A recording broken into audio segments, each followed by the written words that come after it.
السلام علیکم ورحمۃ اللہ وبرکاتہ۔ میں ہوں آپ کے ساتھ Shahzad Khan, lecturer Islamiyat, superior group of colleges.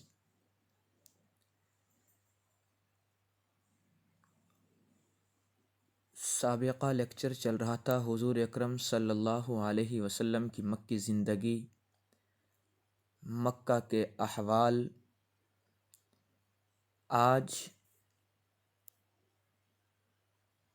جس عظیم ٹاپک پہ گفتگو کرنا چاہتا ہوں وہ ہے حضور اکرم صلی اللہ علیہ وسلم کی مدنی زندگی۔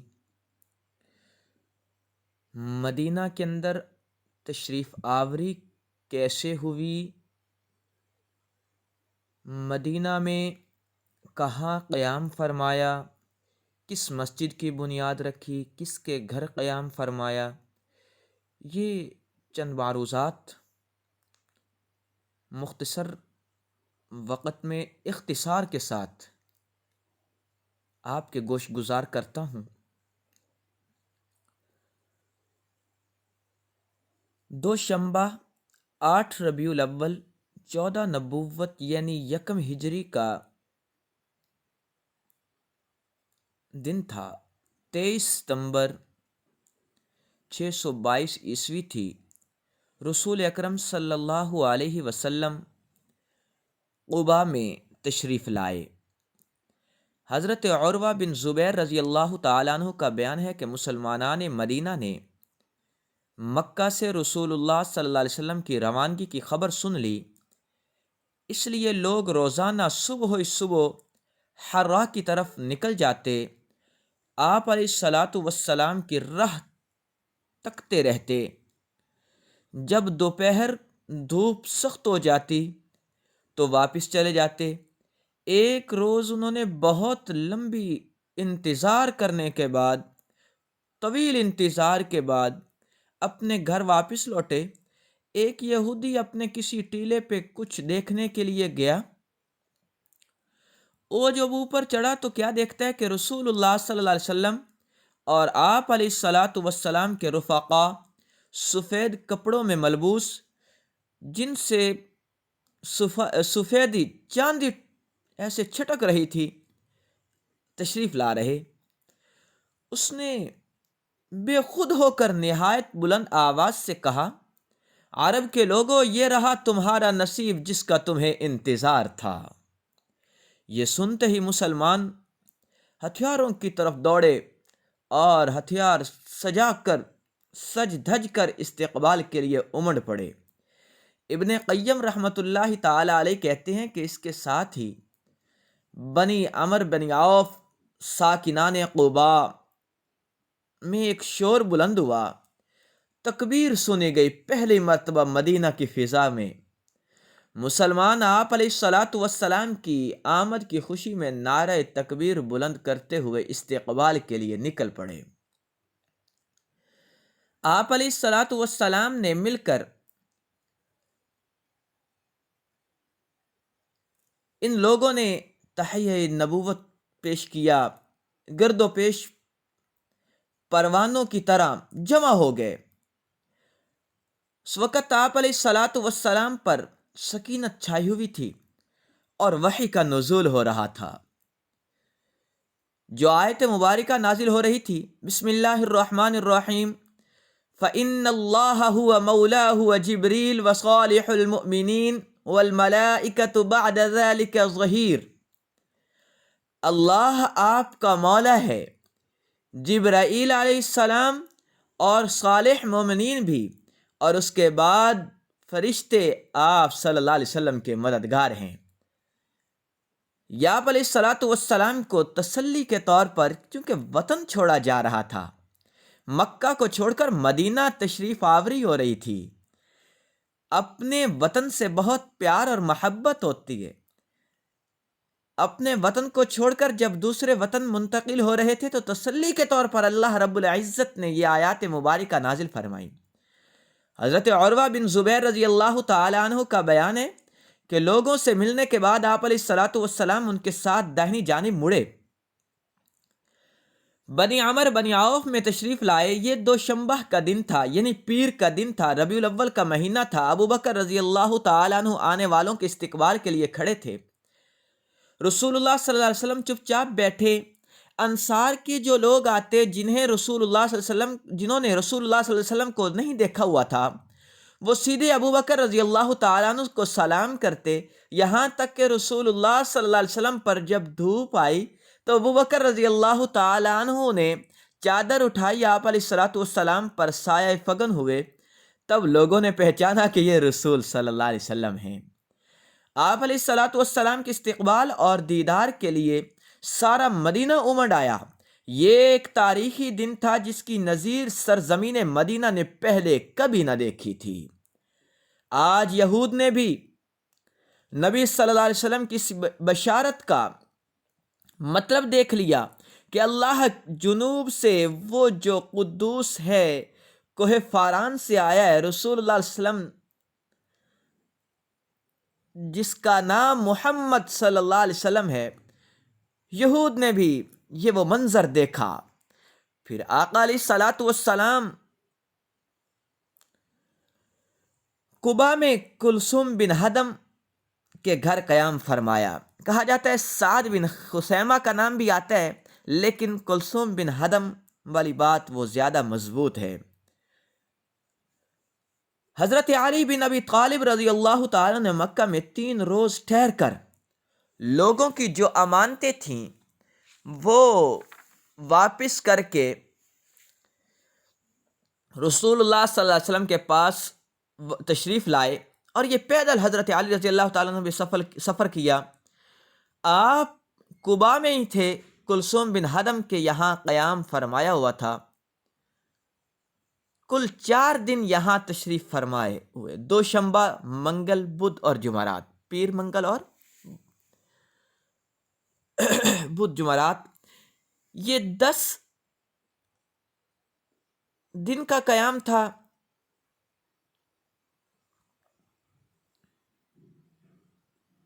اور بعض کہتے ہیں کہ 24 دن کا قیام تھا۔ اس دوران ہی مسجد قباء کی بنیاد رکھی۔ اس میں آپ علیہ الصلوۃ والسلام نے نماز پڑھی۔ آپ صلی اللہ علیہ وسلم کی نبوت کی بعد پہلی مسجد جسے مسجد قباء کہا جاتا ہے، اور اسی مسجد کا نام مسجد تقویٰ بھی رکھا گیا ہے۔ مسجد قباء اور مسجد تقویٰ دونوں اسی مسجد کے نام ہیں۔ آپ علیہ الصلوۃ والسلام نے سب سے پہلی جو مسجد کی بنیاد رکھی وہ مسجد تقویٰ یا مسجد قباء۔ 5ویں دن یا 12ویں دن یا 26ویں دن جمعے کو آپ علیہ الصلوۃ والسلام حکم الہی کے مطابق پھر سواری پہ سوار ہوئے۔ ابو بکر رضی اللہ تعالیٰ عنہ آپ کے ردیف تھے۔ آپ نے بنو نجار کو، جو آپ علیہ الصلوۃ والسلام کے ماموں کا قبیلہ تھا، اطلاع بھیجی۔ وہ سج دھج کر تلواروں کے حمائل میں حاضر ہوئے استقبال کے طور پر۔ آپ صلی اللہ علیہ وسلم نے ان کی معیت میں مدینے کا رخ کیا۔ بنو سالم بنو عوف کی آبادی میں پہنچے تو جمعہ کا وقت آ گیا۔ آپ صلی اللہ علیہ وسلم نے بطن وادی میں اس مقام پر جمعہ پڑھا جہاں مسجد ہے۔ کل 100 آدمی آپ صلی اللہ علیہ وسلم کے ساتھ تھے۔ جمعے کے بعد نبی اکرم صلی اللہ علیہ وسلم مدینہ تشریف لے گئے، اور اسی دن اس شہر کا نام یثرب کی بجائے مدینۃ الرسول یعنی شہر رسول صلی اللہ علیہ وسلم پڑا، جسے مختصراً مدینہ کہا جاتا ہے۔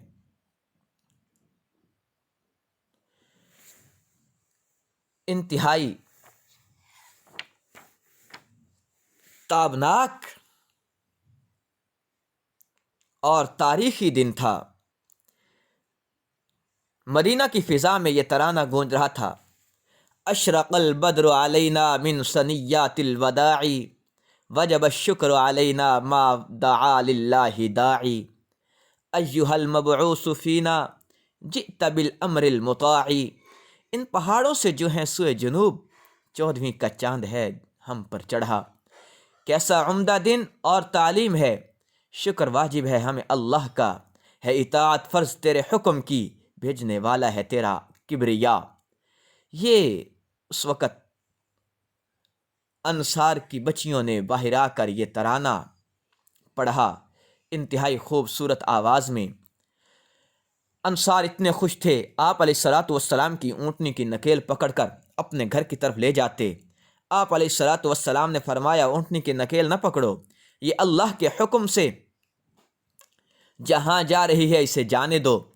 تو اونٹنی مسلسل چلتی رہی، جا کر اونٹنی وہاں بیٹھی جہاں آج مسجد نبوی ہے صلی اللہ علیہ وسلم۔ آپ علیہ الصلاۃ والسلام اونٹنی سے اٹھے نہیں، اونٹنی پھر کھڑی ہوئی اور چکر کاٹ کر پھر وہیں آ کر بیٹھی۔ آپ علیہ الصلاۃ والسلام نے پوچھا کہ یہاں گھر کس کا قریب ہے؟ ابو ایوب انصاری رضی اللہ تعالیٰ نے کہا میرا گھر زیادہ قریب ہے، اللہ کے رسول یہ رہا میرا گھر اور یہ رہا میرا گھر کا دروازہ۔ آپ علیہ الصلاۃ والسلام نے فرمایا جاؤ ہمارے لیے قیلولہ کی جگہ بناؤ۔ قیلولہ کہتے ہیں دوپہر کے آرام کو۔ آپ علیہ الصلاۃ والسلام نے وہاں کچھ دیر آرام فرمایا۔ چند دن بعد ہی آپ صلی اللہ علیہ وسلم کی زوجہ محترمہ جو کہ حضرت خدیجہ الکبریٰ رضی اللہ تعالی عنہا کی وفات کے بعد آپ نے جو دوسرا نکاح فرمایا تھا حضرت سودا رضی اللہ تعالی عنہا سے، آپ علیہ الصلاۃ والسلام کی دونوں صاحبزادیاں حضرت فاطمہ، حضرت ام کلثوم، یہ بھی حضرت سودا رضی اللہ تعالی عنہا کے ساتھ تشریف لائیں۔ حضرت زینب وہاں تشریف رکھی ہوئی تھیں، وہ حضرت ابو العاص کے ساتھ غزوہ بدر کے دوران آپ تشریف لائی تھیں، اور حضرت ام کلثوم کے ساتھ حضرت اسامہ بن زید، ام ایمن آپ کی جو لونڈی تھیں، یہ بھی تشریف لے آئیں۔ یہ سب قافلہ حضرت عبداللہ بن ابی بکر رضی اللہ تعالیٰ عنہ آل ابی بکر کے ساتھ، جن میں حضرت عائشہ رضی اللہ تعالی عنہا بھی تھیں، یہ سب اس وقت تشریف لائے۔ حضرت عائشہ رضی اللہ تعالی عنہا فرماتی ہیں کہ رسول اللہ صلی اللہ علیہ وسلم مدینہ تشریف لائے تو حضرت ابوبکر اور حضرت بلال کو بخار آ گیا۔ میں ان کی خدمت میں حاضر ہوئے، دریافت کیا ابا جان آپ کا کیا حال ہے، اور اے بلال آپ کا کیا حال ہے؟ فرماتے ہیں کہ جب حضرت ابوبکر رضی اللہ تعالیٰ عنہ کو بخار آتا تو یہ شعر پڑھتے تھے، وہ اشعار ہیں کل امرئ مصبح فی اہلی والموت ادنی من شراک نعلیہ۔ ہر آدمی سے اس کے اہل کے اندر صبح بخیر کہا جاتا ہے، حالانکہ موت اس کے جوتے کے تسمے سے بھی زیادہ قریب ہوتی ہے۔ اور حضرت بلال رضی اللہ تعالیٰ عنہ کی حالت جب کچھ بہتر ہوئی تو اپنی کربناک آواز کے اندر یہ کہہ رہے تھے، الا لیت شعری هل ابیتن لیلتی بواد وحلی اذخر وجلیلی وهل اردن یوم میاہی مجنت وهل یبدن لی شامت وطفیلی۔ وہ مکہ مکرمہ کی یاد کے اندر یہ ترانہ گا رہے تھے، کاش میں جانتا کہ کوئی رات وادی مکہ میں گزار سکوں اور میرے گرد اذخر اور جلیل گھاس ہو، کس دن مجنہ کے چشمہ پر وارد ہوں اور مجھے شامہ اور طفیل کی دکھلائی دے۔ یہ پہاڑوں کے نام ہے شامہ اور طفیل۔ حضرت بلال رضی اللہ تعالیٰ عنہ مکہ کی یاد کے اندر یہ پڑھ رہے تھے۔ حضرت عائشہ صدیقہ رضی اللہ تعالیٰ عنہا فرماتی ہیں کہ میں نے رسول اللہ صلی اللہ علیہ وسلم کی خدمت میں یہ قصیدے پیش کیے کہ حضرت بلال یوں فرما رہے ہیں، تو آقا علیہ الصلاۃ والسلام نے فرمایا اے اللہ، دعا کی، اے اللہ ہمارے نزدیک مدینہ کو اس طرح محبوب کر دے جس طرح مکہ محبوب تھا، یا اس سے بھی زیادہ محبوب فرما دے، اور مدینہ کی فضا صحت بخش بنا دے، اس کے سا اور مد یہ غلے کے پیمانے تھے، اس میں برکت رکھ دے اور ان کا بخار منتقل کر دے۔ آپ صلی اللہ علیہ وسلم کی یہ دعا اللہ رب العزت نے قبول فرمائی۔ اس کے بعد مسجد نبوی کی تعمیر ہوئی۔ نبی کریم صلی اللہ علیہ وسلم نے جو قباء میں قیام فرمایا چند دن، مدینہ کے جنوبی حصہ میں یہ قباء ہے، جنوبی حصہ یہ قباء ہی کہلاتا ہے، مکمل حصہ ہی۔ آپ علیہ الصلوۃ والسلام نے جو مسجد کی بنیاد میں نے بتا دیا، مسجد قباء رکھی، جسے مسجد تقویٰ بھی کہا جاتا ہے، تاریخ اسلام کی یہ سب سے پہلی مسجد ہے۔ پھر جو مسجد نبوی کی بنیاد رکھی گئی، یہ ابو ایوب انصاری رضی اللہ تعالیٰ عنہ کے مکان کے سامنے جگہ تھی، متصلی، اور یہ بنو نجار کے 2 یتیم بچوں کی ملکیت تھی۔ حضرت ابوبکر صدیق رضی اللہ تعالیٰ عنہ نے اس کی قیمت ادا کی اور یہ مسجد کے لیے وقف کر دی۔ یہ جگہ ابو ایوب انصاری رضی اللہ تعالیٰ عنہ کے گھر کے قریب یہ مسجد کی بنیاد، آپ علیہ الصلوۃ والسلام کا یہ پہلا قدم تھا، مسجد نبوی کی تعمیر شروع کی۔ یہ وہی جگہ جہاں اونٹنی آ کر بیٹھی تھی، میں نے آپ کو بتایا۔ اللہ اکبر۔ آپ علیہ الصلوۃ والسلام خود اس مسجد کی تعمیر میں شریک ہوئے۔ آپ اینٹیں اور پتھر اٹھا کر وہاں رکھتے رہے اور زبان مبارک سے یہ ارشاد فرماتے، اللہم لا عیش الا عیش الآخرہ فاغفر للانصار والمہاجرہ۔ اے اللہ، زندگی تو بس آخرت کی زندگی ہے، بس انصار اور مہاجرین کو بخش دے۔ پھر یہ فرماتے، ھذا الحمال لا حمال خیبرا ھذا ابر ربنا واطہرا۔ یہ بوجھ خیبر کا بوجھ نہیں، یہ ہمارے پروردگار کی قسم زیادہ نیک اور پاکیزہ ہے۔ آپ علیہ الصلوۃ والسلام کے اس طرز عمل کو دیکھ کر صحابہ اکرام کا جوش اور جذبہ، سرگرمی بڑی اضافہ ہوا۔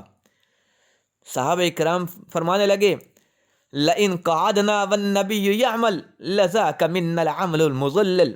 اگر ہم بیٹھے رہیں اور نبی صلی اللہ علیہ وسلم کام کریں تو ہمارے لیے گمراہی کا کام ہے۔ اس زمین پر مشرکین کی چند قبریں تھیں، کچھ ویرانہ بھی تھا، کھجور کے درخت تھے، اور ایک اور درخت کا نام آتا ہے جسے غرقد کہا جاتا ہے۔ یہ درخت آپ علیہ الصلوۃ والسلام نے اور مشرکین کی قبریں اکھڑوا دیں، وہاں سے ویرانہ برابر کروایا، کھجوروں کے درخت کاٹ کر قبلے کی جانب، اس وقت قبلہ بیت المقدس ہی تھا، قبلے کی جانب لگوائے،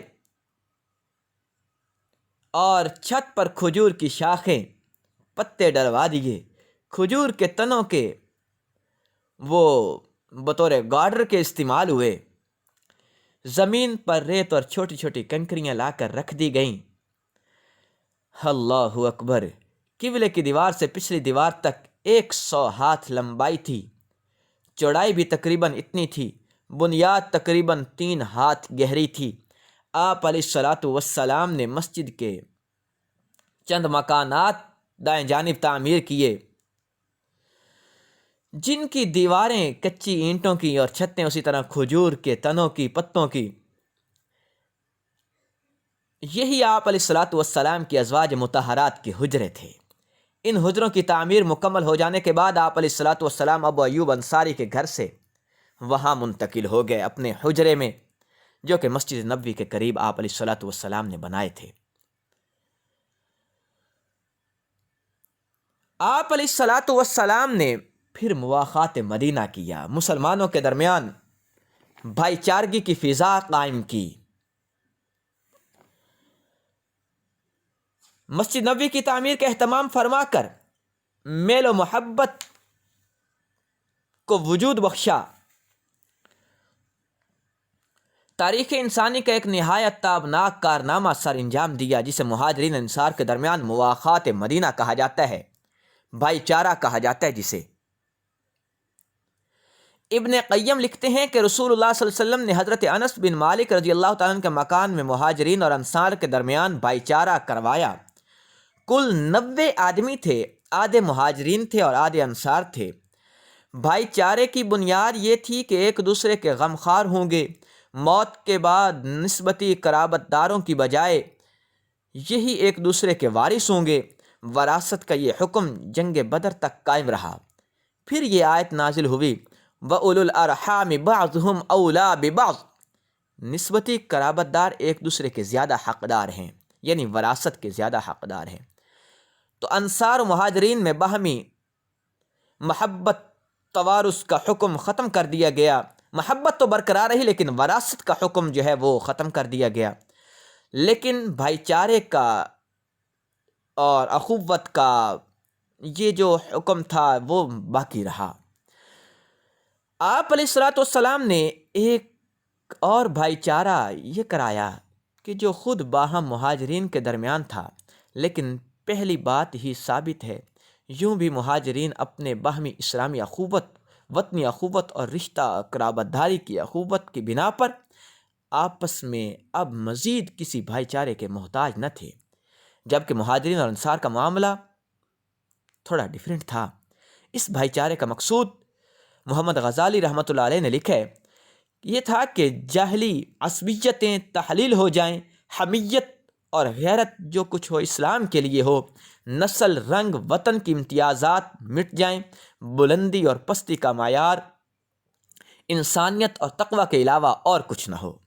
رسول اللہ صلی اللہ علیہ وسلم نے اس بھائی چارے کی محض کھوکھلے الفاظ کو جامہ نہیں پہنایا، بلکہ اسے ایک ایسا نافذ العمل، عہد و پیمان قرار دیا جو خون اور مال سے زیادہ مربوط تھا۔ یہ بہت ہی احسن انداز سے آپ علیہ الصلوۃ والسلام نے فیاضی اور سخاوت کا ساتھ آپس میں ان مواخات مدینہ کا جو عہد تھا یہ کروایا۔ مہاجرین نے انصار کے لیے، انصار نے مہاجرین کے لیے یہ کہا کہ ہم اپنا مال بھی آد و آد دیتے ہیں۔ حضرت سعد بن ربیع رضی اللہ تعالی عنہ یہ بہت مالدار تھے۔ جب حضرت عبد الرحمن آئے تو ان کو کہا کہ میں اپنا آدھا مال آپ کو دیتا ہوں اور میری 2 بیویاں ہیں، میں ایک کو طلاق دیتا ہوں، جس کو آپ چاہتے ہیں آپ عدت کے بعد ان کے ساتھ نکاح کر لینا۔ یوں ایک مواخات کا بہت بہترین درس دیا، مال بھی آد و آد کیا، اپنے گھر والوں کو کہا کہ ہم اپنی بیویاں آپ کے حوالے کرنا چاہتے ہیں۔ ایسی ایک مثال رقم کر دی کہ جو تاریخ نے اس سے پہلے نہیں دیکھی تھی۔ بھائی چارے کی فضا ہوئی۔ پھر میثاق مدینہ ہوا۔ جب مدینہ تشریف لائے تو اس وقت یہاں کی آبادی اوس اور خزرج، مشرکین، مہاجرین، منافقین بعد میں پیدا ہوئے۔ یہودی قبائل تھے، بنو قینقاع، بنو نذیر، بنو قریظہ، اکثر اوس خزرج میں جھگڑا کرواتے تھے۔ مدینہ آتے ہی آپ علیہ الصلوۃ والسلام نے ان کے درمیان بھی، ان قبائل کے درمیان بھی عہد و پیمان کیا، تحریر ہوا۔ آپ علیہ الصلوۃ والسلام کو حاکم تسلیم کیا گیا۔ آپ کی اقتداء میں سب نے مانا کہ ہم آپ علیہ الصلوۃ والسلام کے بیعت کرتے ہیں، آپ کو ہی اپنا حاکم تسلیم کرتے ہیں۔ اس کے بعد مشرکین، یہودی، دیگر قبائل بھی اس معاہدے میں شامل ہوئے۔ ایک حصہ انصار اور مہاجرین اور دیگر حامی قبائل سے تعلق رکھتا ہے، دوسرا حصہ یہودیوں سے متعلق تھا۔ اسلامی ریاست کی بنیاد پر حضور اکرم صلی اللہ علیہ وسلم کے انہوں نے سربراہ تسلیم کر لیا۔ آقا علیہ الصلوۃ والسلام نے جو معاہدے کیے تھے، اپنے سب یہ تھا کہ یہ سب اپنے ماں سوا انسانوں سے الگ ایک امت ہیں۔ مہاجرین قریش اپنے سابقہ حالت کے مطابق باہم دیت کی ادائیگی کریں گے اور مومنین کے درمیان معروف اور انصاف کے ساتھ اپنے قیدی کا فدیہ دیں گے، اور انصار کے تمام قبیلے اپنی سابقہ حالت کے مطابق باہم دیت کی ادائیگی کریں گے، اور ان کا ہرگز معروف طریقے سے ہر گروہ کام کرے گا۔ اہل ایمان کے درمیان انصاف کے ساتھ اپنے قیدی کا فدیہ ادا کیا جائے گا۔ یہ دیت بیٹا لفظ آیا، میں آپ کو یہ بتا دوں دیت کیا ہوتا ہے۔ ایک ہوتا ہے لفظ قصاص اور ایک ہوتا ہے لفظ دیت۔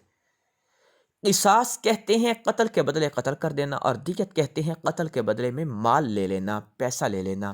آقا علیہ الصلوۃ والسلام کے دور میں 100 اونٹ دیت ہوتی تھی، اور حضور اکرم صلی اللہ علیہ وسلم کے دور میں جب بھی کوئی ایسا قتل ہوتا، مال اس کے بدلے میں دیا جاتا تو وہ 100 اونٹ تھا۔ آج کے دور میں تقریباً کوئی 1.5 کروڑ کے قریب وہ قیمت بنتی ہے، اسے دیت کہا جاتا ہے۔ تیسرا معاملہ ہوتا ہے معاف کر دینا۔ قاضی دیت اور اس کے ساتھ جو معاف کرنے والا معاملہ ہوتا ہے، یہ ورثاء کی ہی مرضی سے ہوتا ہے، اپنی مرضی سے نہیں کر سکتا ہوتا۔ اور اسی طرح جو معاملہ ہوتا ہے قتل کے بدل قتل کا، وہ قاضی خود فیصلہ کر کے، جج حاکم خود فیصلہ دے سکتا ہے۔ اگر حاکم اجازت نہ بھی دیں تو اس میں کوئی حرج نہیں ہے، حاکم اور قاضی خود ہی وہ فیصلہ دے سکتا ہوتا ہے۔ لیکن دوسرے دو معاملات میں ورثاء کے حکم سے ہی قاضی فیصلہ دیتا ہے، ورنہ نہیں دیتا۔ آج کا درس یہاں پہ